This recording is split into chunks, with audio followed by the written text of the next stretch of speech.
It's a little unreal to be standing here today at an event who not just celebrates a person, but the man behind it, my father. When I was first asked to speak about him, I thought, how am I going to explain someone who isn't easy to explain? You know, that's the thing about my father. He's a little too difficult to understand sometimes. It's just, he carries so much in silence. Sometimes it takes a while to really get him. But once you do, you realize how special that silence actually is.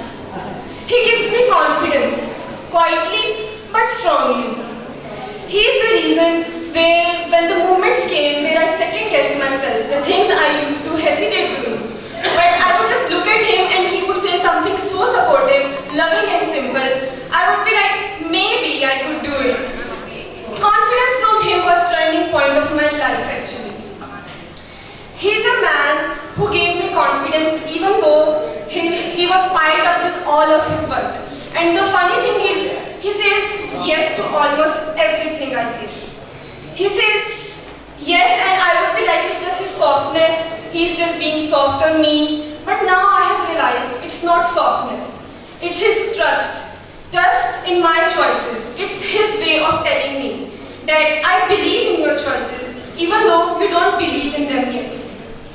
You know, when I shared him, I share all of my things with him. For me, he's just not a father. He's an advocate.